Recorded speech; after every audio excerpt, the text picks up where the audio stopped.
Tigpi, North Sagaray, Bulacan. Dito ang kasama ko ngayon. Nakilala naman natin to sa pangalan lang, pero hindi natin nakikita pa ito sa personal.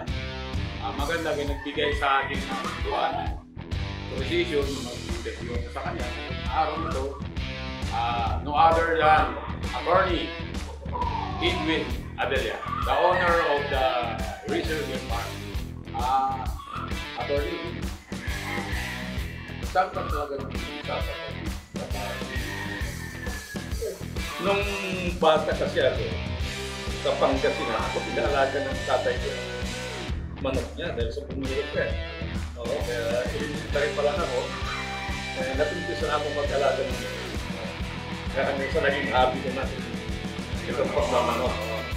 Kaya actually, dati kami sa isang buwan namin, nagpunta kami sa Bacolod, Danao, kasama ko around the city. Nag-interview kami yung araw. Narinig yung pangalan mo. After yung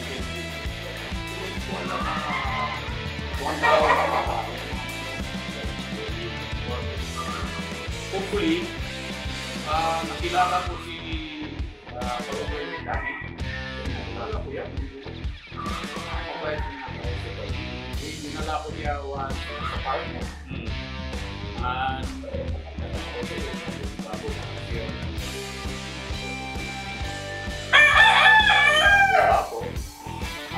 ngayon, hindi ko na buwan lahat yun. Ngayon ang gagawin ko kayo. Sabong industry. Hanggang sa umpisa hanggang ngayon. Nag-umpisa akong mag-breed mga mid-90s Mid-90s. Sa Bacolod pa, breeding farm ginamit ko no, sa Barangay Alanila. Kasi gusto kong lumaban doon sa Balbina. Top nga nila kuha ko sa Pontevedra.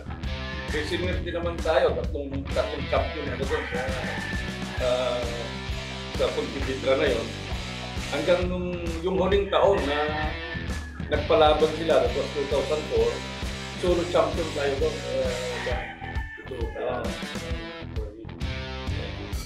Yun ang mga achievements mo. Pero pika ko, at akin nabasa ng mga may Thunderbird.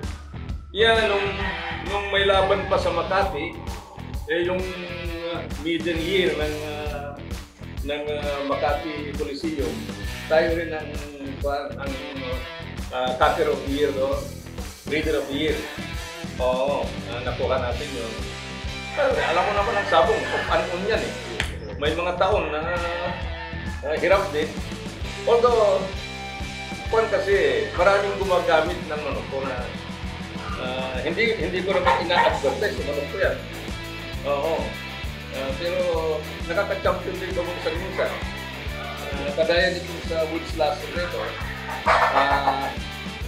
Actually, yung dating si Boy Lechon gumamit ng manok ko, siya si Arginia. At that time, ang swerte niya dahil dalawang Pilipinas, isa sa akin, isa sa si Congressman Igigong Plaza, sa champion sa Riho. Ayaw ko. Si Argie ang swerte. Basta dalawang Pilipinas niya, nag-champion sa Riho. Tapos sa turn yung third time ko pumunta dito. Kunti lang dito ang nag-wait sa luhan. May nakukulang different bloodlines.